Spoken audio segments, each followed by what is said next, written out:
야훼 하나님으로 라는 제목으로 함께 말씀을 나누겠습니다.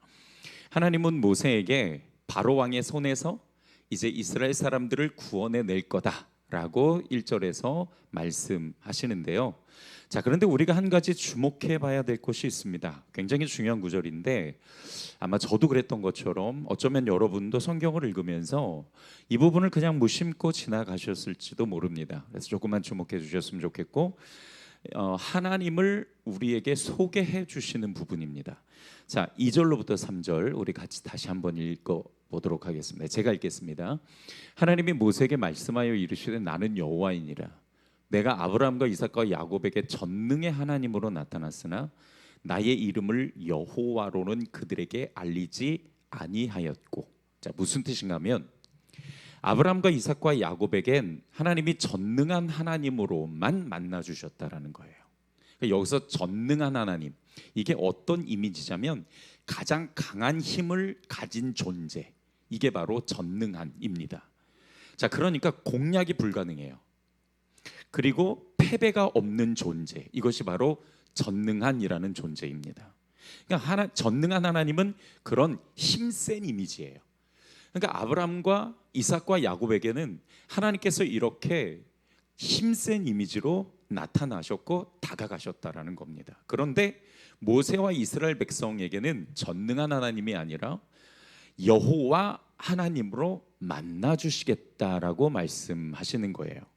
자, 여기서 여호와, 야훼라는 뜻은 두 가지 의미가 있습니다. 하나는 영원 전부터 영원까지 스스로 있는 절대자, 이게 야훼라는 이름 안에 담긴 의미입니다. 그 다음에 두 번째는 언약을 맺으시고 성취하시는 구세주. 자, 이게 중요하니까 따라서 합시다. 언약을 맺으시고 성취하시는 구세주, 그러니까 구원하시는 주라는 뜻입니다.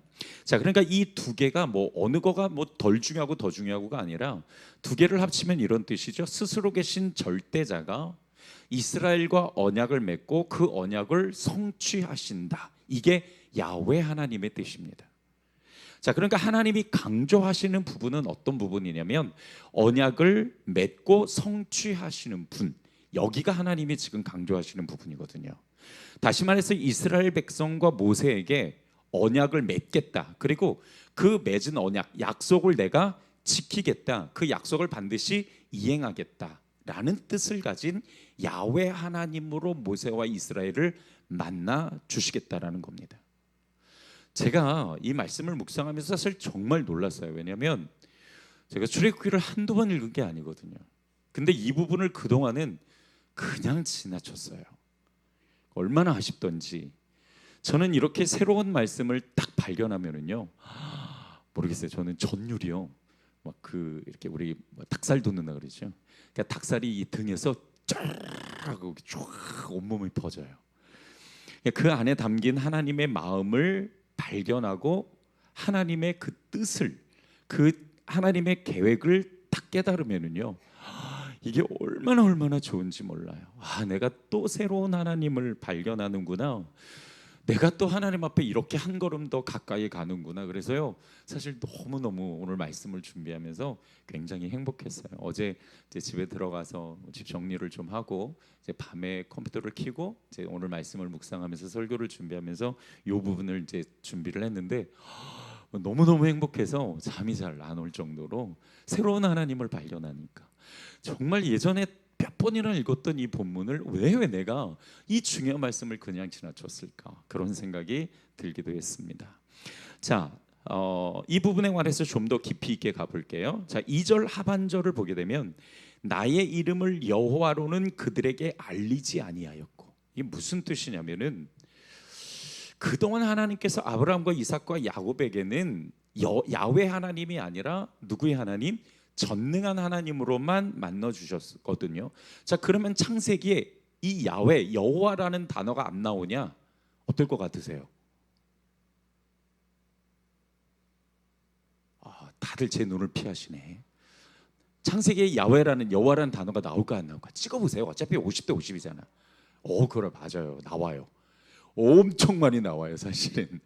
근데 이게 어떻게 된 이야기냐면 그동안 하나님께서 이 아브라함과 이삭과 야곱 그리고 하나님이 택하신 그 민족들 혹은 그 족속들 혹은 그 족장을 만나실 때는 야훼 하나님의 본질이 없었던 것이 아니라 그냥 전능한 하나님으로만 만나 주시고 야훼 하나님으로는 만나 주셨던 적이 없다라는 거예요. 다시 말하면 여호와 하나님이라는 이 말은 있지만 이거는 정말 하나님을 일컫는 말이지 사람들 앞에 여호와 하나님으로 만나 주신 적은 단 한 번도 없었다.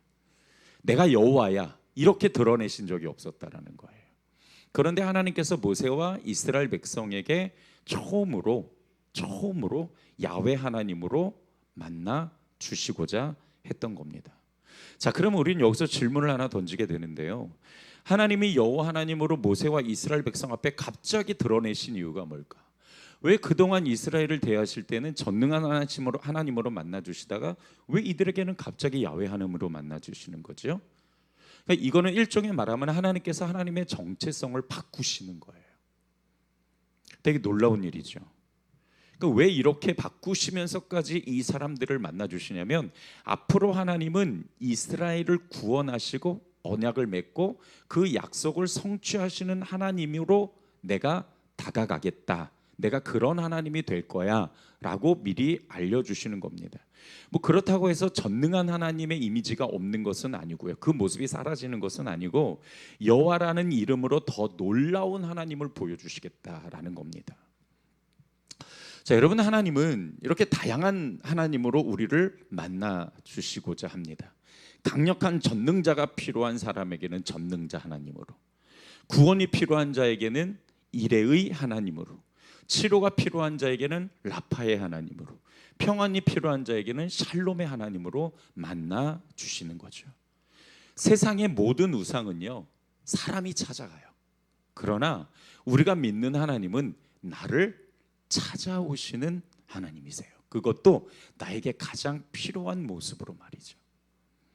사람이 하나님을 찾아가는 게 아니라 하나님이 나에게 찾아와 주신다라는 이것이 내가 섬기는 하나님의 참 본질입니다.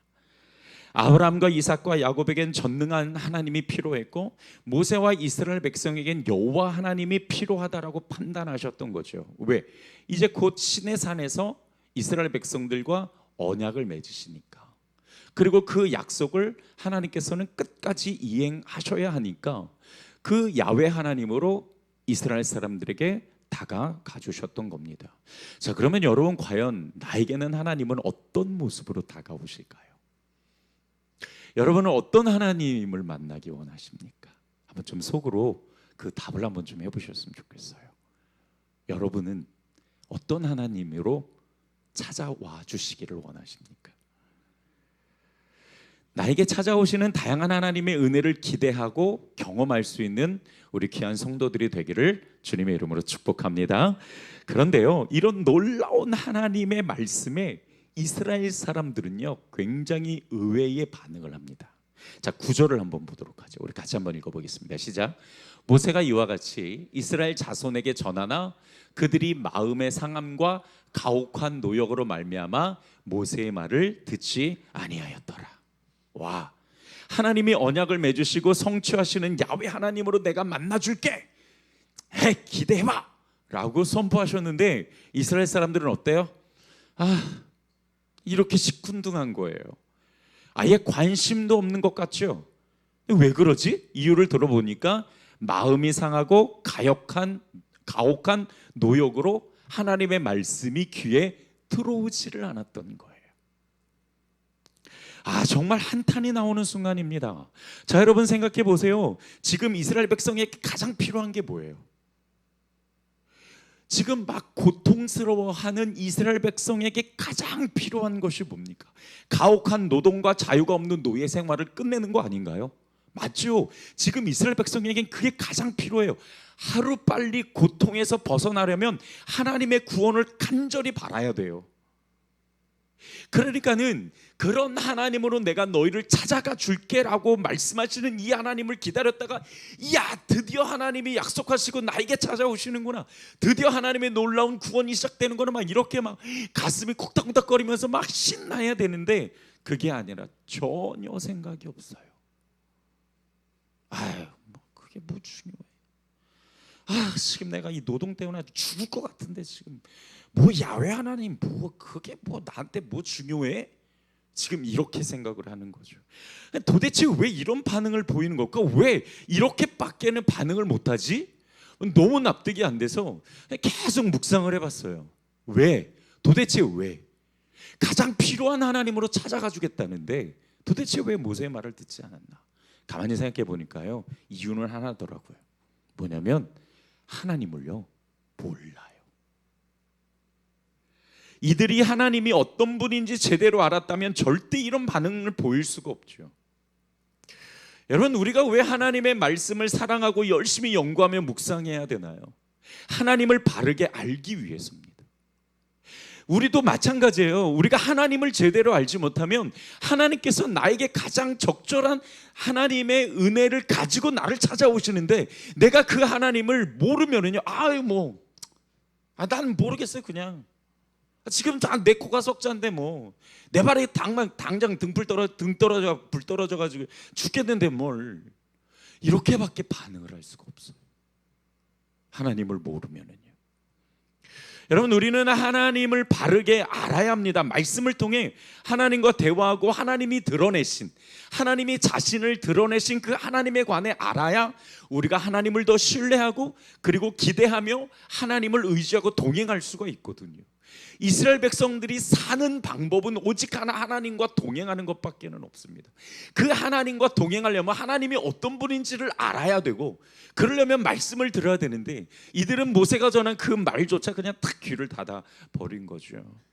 혹시 여러분 그거 아세요? 교회라는 단어가 한문이잖아요. 물론 이제 우리가 헬라어로는 에클레시아라고 이야기하지만 교회라는 이 글자가 한문입니다. 근데 그 한문의 음역이 혹시 아시는 분 계실까요? 교회의 한문의 음역 틀려도 괜찮으니까 한번 좀 여러분이 아는 대로 무슨 교 무슨 회.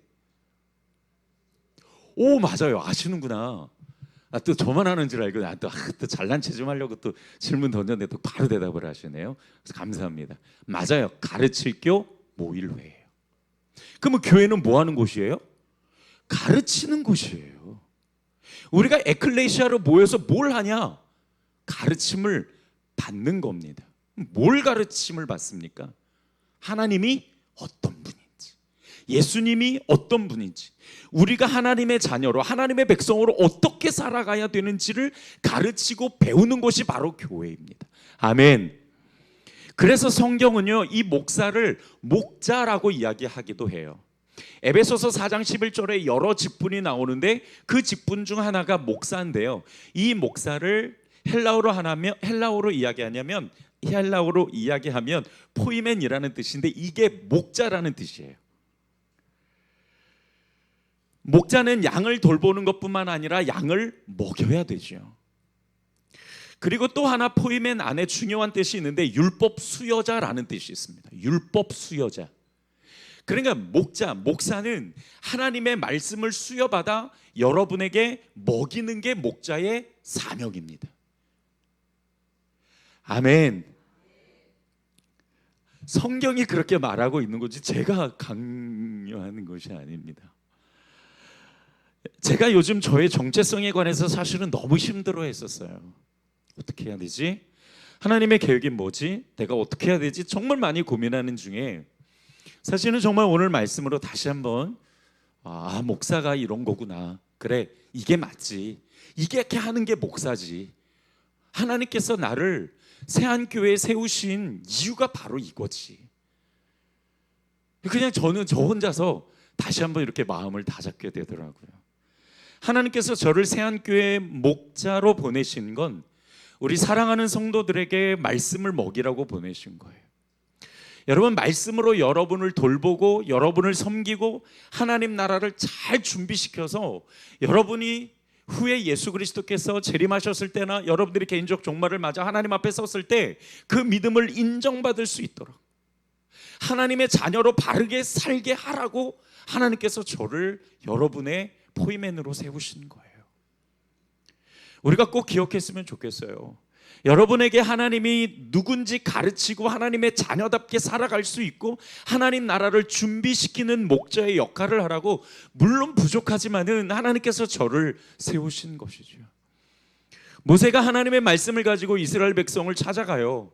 그런데 이들은 고된 노역과 상한 마음으로 말씀을 수용하지를 않아요. 여러분, 말씀이 들리지 않으면 어떻게 될까요? 계속 우리의 삶을 원망하고 부평할 수밖에 없어요. 여러분, 마음이 상하는데 우리가 세상에 살아가면서 즐겁게 세상을 사는 사람은 제가 볼 때는 얼마 되지 않은 것 같아요. 문제라고 생각하면 문제라고 여겨지는 것들이 정말 많아요. 마음이 상했는데 어찌 믿음의 언어가 나오겠습니까? 마음이 상했는데 어찌 하나님을 기대하고 바라보는 찬양이 나올 수 있겠습니까? 마음이 상했는데 어떻게 생활에 찌들어 있는데 기도가 나올 수 있겠냐고요. 생활에 찌들고 마음이 상할 때요, 하나님이 나를 찾아오셔서 주시는 말씀 그게 잘 들리지를 않아요. 마음이 상하면은 그렇게 된다고요. 아니, 아예 사실은 하나님께 관심이 없어질 때도 있어요. 그때부터 내가 보고 싶은 것만 보고 듣고 싶은 것만 듣고 하나님의 계획을 받아들이지 않고 내가 하나님이 되어 스스로 인생을 만들어가려는 실수를 범하게 되죠. 상한 마음이 하나님과의 관계를 갈라놓고 하나님을 주목하지 못하게 만들고 당장의 내 상한 감정에만 집중하게 만드는 것이 또 사단의 역사이기도 합니다. 이스라엘 사람들은 단지 마음이 상했다라는 이유로 찾아오시는 하나님의 그 놀라운 야훼 하나님의 은혜를 거부했던 거예요. 그래서 저는 너무 마음이 아픈 거예요. 말씀을 보면서 어떻게 이럴 수 있지. 그런데요, 이스라엘 사람들을 보면서 우리 자신도 발견을 하게 됩니다.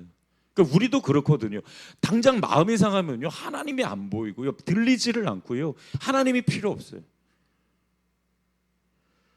감정의 마음을 빼앗기면 하나님을 바라보지 못하게 되더라고요. 자, 그러면 어떻게 해야 될까요?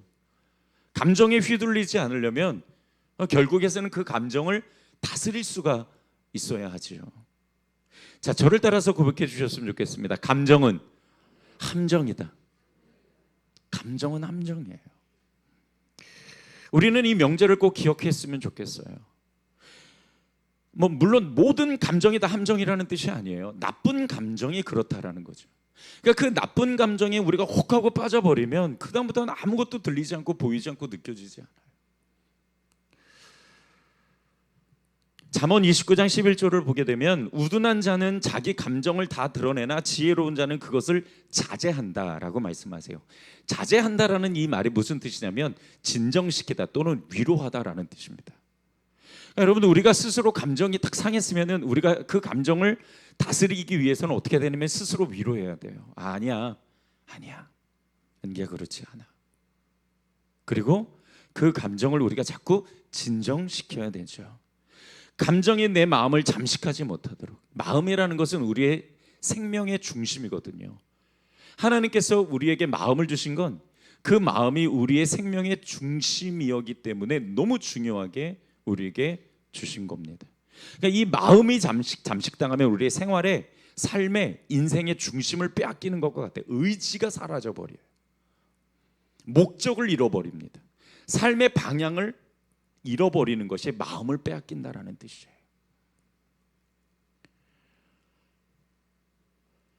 그러니까 내 감정이 내 마음을 잠식하지 못하도록 우리가 스스로 위로하고 잠잠히 시키는 것이 되게 중요한데, 이건 사람마다 나름대로의 방법이 다 있을 것 같아요. 그런데 중요한 것은요, 감정의 잠식당에 찾아오시는 하나님의 은혜를 놓쳐서는 안 된다는 거죠.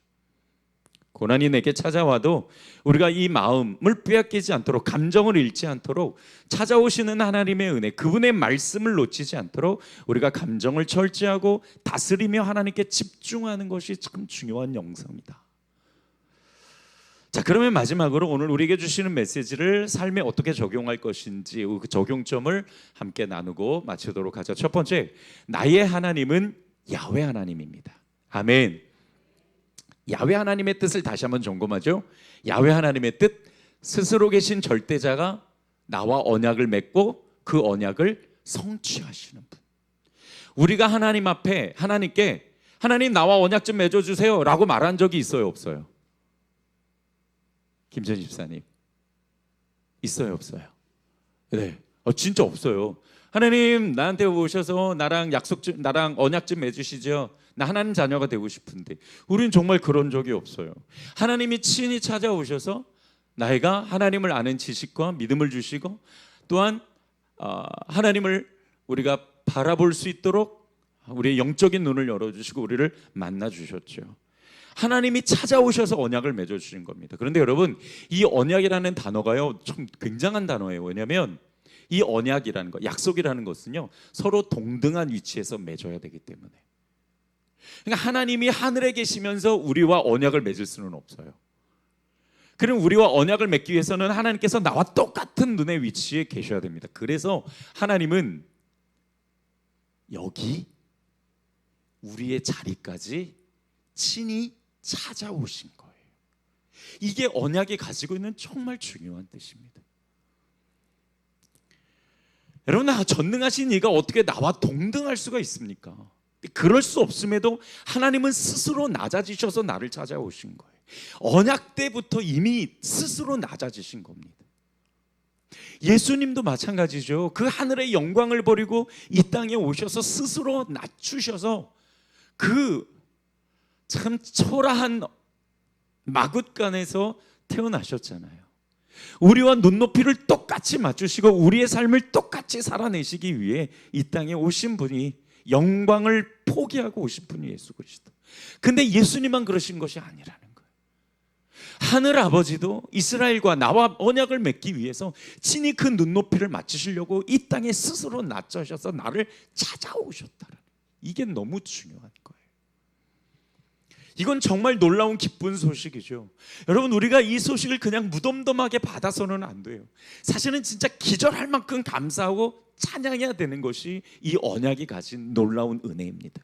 우리가 하나님을 예배하고 찬양하고 감사함으로 기도하고 말씀을 즐거워하는 것도 다 하나님이 낮아지셔서 나를 찾아와 주신 그 은혜를 기반으로 하는 거예요. 그분이 나를 찾아와 주시지 않았으면 내가 어찌 하나님 앞에 나아갈 수나 있습니까? 죄된 모습으로 어떻게 하나님을 찾아가요? 이 거룩하지 못한 몸과 마음과 생각을 가지고 어떻게 하나님의 이름을 불러요? 그것 자체가 불가능한데 그 모든 것들을 뚫고 하나님께서 나를 다가와 찾아와 주셨다는 것. 중요한 건 하나님께서는 언약을 맺어주신 것뿐만 아니라 또한 그 언약을 성취하신다는 거죠. 그 언약이라는 게 뭐냐?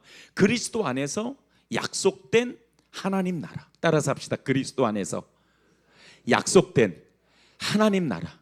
이게 예수 그리스도를 통해서 나와 맺으신 언약의 최종판이에요. 그리고 그 안에 수많은 것들이 담겨 있죠. 하늘의 영적인 것, 나를 자녀 삼아 주신 것, 성령을 주신 것, 믿음을 주신 것, 하나님의 사랑으로 나를 채우셔서 인격적 성숙함을 이루어 주신 것, 내 안에 또한 은사를 주셔서 하나님을 위해서 봉사하고 하나님을 섬기게 하신 것, 정말 수많은 하늘의 영적인 것과 하늘의 모든 연결된 것들을 다 나에게 주시고 그 다음에 최종판으로 하나님 나라를 내게 언약을 통해 주셨다라는 거죠. 여러분, 말씀을 통해 하나님이 내게 약속하신 이 은혜를 깨달아가는 게 우리에게는 너무너무 즐거운 일이에요. 이게 없으면은 정말 내가 받은 그 은혜가, 나를 눈높이로 찾아오신 그 하나님의 놀라운 은혜를 우리는 알 수가 없어요. 그러니까 하나님의 언약, 내가 그리스도를 통해서 맺은 이 언약의 가치를 모르면 그냥 오셨나 보다, 뭐 약속하셨나 보다, 은혜 주셨나 보다, 당신의 목숨을 버리면서까지, 그 영광을 버리면서까지 이 땅에 오셔서 나와 맺은 그 언약의 가치를 모르면 우리는 예수 그리스도의 십자가를요 정말 값싼 은혜로 전락시켜버리고 아무것도 아닌 걸로 버려버릴 수 있어요. 십자가를 지고 가는 게 아니라 십자가를 타고 갈 수도 있다라는 거예요. 전능한 하나님이 아니라 야훼 하나님으로 나를 찾아오셨다라는 이 말씀이 참 우리에게 많은 것들을 시사하고 담고 있죠. 묵상하면 할수록 정말 이 놀라운 은혜와 이 놀라운 사실에 무릎을 꿇지 않을 수가 없습니다.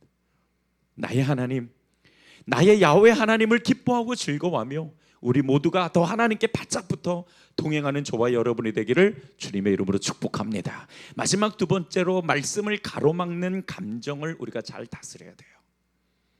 찾아오시는 하나님의 은혜를 받아들이지 못하는 이스라엘 백성들을 보십시오. 이들의 문제가 뭐냐? 고된 노역 때문에 상한 마음. 그런데 여러분, 우리도 살다 보면은 상한 감정으로 있을 때가 진짜 많거든요. 사람 관계로, 때로는 건강으로, 때로는 자존감이 바닥을 쳐서, 때로는 내 욕심으로, 때로는 일이 마음대로 되지 않아, 때로는 삶의 불안함으로 막 마음이 상할 때가 너무 많아요. 제가 오늘 가연이랑 밥을 먹었어요. 밥을 먹는데 얘가 이제 여기 이게 구내염이 자꾸 나요. 너는 잠도 10시간씩 자니까 뭐가 그렇게 피곤하냐 그랬더니 아빠 이거 깨물어서 그래. 아 그러냐. 근데 너무 아파하는 거예요. 막 신경질을 내면서 밥을 먹어요. 근데 그 신경질이 나한테까지 전달돼서 나도 신경질이 나더라고요. 너는 왜 밥을 먹으면서 그렇게 신경질을 내냐? 아프니까 좀 참으면서 먹어. 어쩔 수 없잖아. 아픈데 뭐 지금 어떻게 그 승질 난다고 안 아파지니? 그냥 좀 먹어라. 승질 나는 거 어때 그러면? 승질 나는 걸 어떻게 그러면 막 뭐. 그 승질이 나한테 옮겨갖고 나도 승질이 나는 거예요. 여러분 진짜요. 사람이 마음 상하는 건 진짜 한순간. 어제 아내랑 대화를 하는데 이런 일들 이야기하면 100가지도 얘기해. 어제 아내랑 이제 저희 이제 둘 다 사역자니까 주일날 저녁에 들어오면 진짜 피곤하고 힘들어. 서로 조심해야 돼. 말 조심해야 돼. 근데 어쩌다가 막 이야기하다가 뭐 제가 뭘 잘못했 기억은 잘 안 나요. 뭘 했는데 진짜 서운하네요. 나한테. 뭐가 서운해? 내가 뭐 어쨌다. 아니야 나 너무 서운해 지금. 근데 그게 내가 서운하게 하려고 하는 게 아니라 대화하다 보면 또 그럴 수 있잖아요. 그게 또 신경질이 나는 거 내 안에. 왜 내가 서운하게 하려고 하는 것도 아닌데 꼭 그렇게 이야기를 해야 되냐. 서로 피곤하고 힘든데 꼭 그렇게 이야기를 해야 되냐. 톡톡톡 하다 보면 또 그 상한 감정이 돼. 여러분 우리의 마음이 상하는 일은 정말 아무것도 아닌 걸로 상해요. 그 여러 가지 이유로 상한 감정이 되는데 문제는 이것이 하나님의 말씀을 듣지 못하게 가로막기도 한다는 거죠. 찾아오시는 하나님의 은혜를 놓치게 만들 수도 있다는 거예요. 하나님의 은혜를 놓치지 않으려면 그래서 여러분 우리가 이 감정을 정말 잘 다스려야 돼요. 우리가 잘 아는 말씀 있죠. 잠언 16장 32절 노하기를 더디하는 사람은 용사보다 낫고 자기의 마음을 다스리는 사람은 성을 점령한 사람보다 낫다. 여기서 다스린다는 이 말은 감정 상태가 동요되지 않도록 냉정한 판단력과 평안을 유지하는 힘을 이야기해요. 좀 어렵죠. 그러니까 평안을 유지하는 힘, 이게 중요한데요. 여러분 평안을 어떻게 유지하는 힘을 가질 수 있을까요? 사실 세상에는 마음을 다스리는 방법에 관한 이야기가 참 많아요. 뭐 책을 보더라도 우리가 얼마든지 그 노하우를 얻을 수 있죠. 근데 우리는 그리스도인이니까 성경에서 말씀하시는 그 진리를 우리가 찾아봐야 되죠. 마음을 다스리는 힘, 그게 뭘까요? 그냥 막연하지만 여러분 한번 좀 생각해 보시죠. 마음을 다스리는 힘이 성경에 나와요. 뭘까요? 네, 그냥 한번 질문 던져본 거예요. 이게 뭐냐면 따라서 합시다. 온유함. 이게 바로 마음을 다스리는 힘입니다. 이 온유함은요 마치 혼란을 집어삼키는 블랙홀과 같아요. 그래서 이 온유함만 가지고 있으면 어떤 상한 감정도 싹 다 빨아들입니다. 그래서 대단한 능력이기도 한데 그러면 여러분 이 온유함을 우리가 어떻게 기를까요? 온유함을 어떻게 기르면 좋을까? 갈라디아서 5장 22절에 나와요. 여러분 갈라디아 5장 22절에 뭐가 나와요? 성령의 9가지 열매. 거기에서 이 온유함이 나오는데 성령의 9가지 열매는 어떻게 얻죠? 여러분 이 성령의 9가지 열매는 예수 그리스도의 성품이기도 해요. 그러니까 우리가 누구를 닮아가면 예수님을 닮아가면 성령의 이 9가지의 열매를 얻을 수가 있어요. 즉 우리가 인격의 성숙함으로 예수 그리스도를 닮아가고 그로 인해 이 온유함이 훈련되어서 우리의 마음을 다스릴 수 있는 힘을 얻게 되는 겁니다. 자, 우리 어제 주일 예배 설교 때 나눌 때도 로마서에서 말씀하시는 환난을 인내는 연단. 그렇죠? 이 연단이 뭐예요? 나로 하여금 인격을 성숙하게 만드는 거. 훈련이죠. 그러니까 여러분, 우리에게 주시는 이 고난을 통해서 우리 인격이 성숙해지고 그로 인해서 하나님의 소망을 바라보게 되죠. 근데 그 소망을 바라보기까지의 그 과정에서 우리는 그리스도를 닮아가며 예수님의 그 성품인 성령의 9가지 열매도 얻을 수가 있는 거거든. 그러니까 결국에서는 우리가 그리스도를 닮아가는 그 인격의 성숙함, 예수 그리스도의 장성한 분량에 이르는 에베소서 4장의 그 말씀이 우리에게는 굉장히 중요한 말씀이 되는 거예요. 나의 마음을 다스리는 힘이 뭐라고요? 온유함. 네, 이거를 꼭 기억하셨으면 좋겠어요. 그리고 그것은 우리가 그리스도를 닮아감으로써 성령의 9가지 열매를 통해 얻을 수 있게 됩니다. 자, 말씀을 정리하죠. 자, 오늘 우리는 매우 중요한 말씀을 배웠는데, 야훼 하나님이 어떤 분인지, 또 그분이 내게 언약을 맺기 위해서 어떻게 다가오셨는지, 찾아오셨는지, 또 그 찾아오시는 하나님의 은혜를 거절하는 상한 감정을 우리가 어떻게 처리하고 어떻게 훈련해야 되는지를 함께 나눴습니다. 여러분, 우리가 더 좋은 교회, 좋은 공동체가 되기 위해서는요, 이렇게 하나님의 말씀을 통해서 우리가 훈련되어지고, 이 말씀을 통해서 우리가 하나님을 바르게 알고 그 하나님을 닮아가는 도전들이 분명히 있어야 합니다. 우리가 이번에 이제 계속해서 그 하늘문을 여는 특별 기도하면서 그 기도 제목에 다 들어있잖아요. 온유함도 들어있고 인격의 성숙함도 들어있습니다. 결국 우리 그리스도인의 신앙의 목표가 거기에 있는 거예요. 그동안은 우리가 잘 훈련하지 못했다면, 이제는 정말 저와 여러분이 새로운 마음으로 또 하나님께서 주시는 이 말씀을 우리가 붙잡고 더 그리스도께 하나님을 닮아갈 수 있는 성도들이 되기를 주님의 이름으로 축복합니다. 주님 감사합니다. 오늘 말씀을 통해서 이스라엘 백성을, 모세를 찾아가신 하나님처럼 정말 우리를 찾아오시는 그 하나님, 야훼 하나님을 우리가 굳게 붙잡고 그 하나님께서 공급해 주시는 은혜를 가지고 오늘 이 시간 또 함께 기도합니다. 주님, 이 시간 기도할 때에 우리에게 말씀하시고 응답 주시고 찾아와 주시고 역사하셔서 이 시간 우리가 주님 앞에 또 온전한 모습으로 또 하나님의 그 놀라운 응답과 말씀을 들을 수 있도록 성령님께서 우리의 영을 열어 주시옵소서. 감사드리고 예수님의 이름으로 기도드렸습니다. 아멘.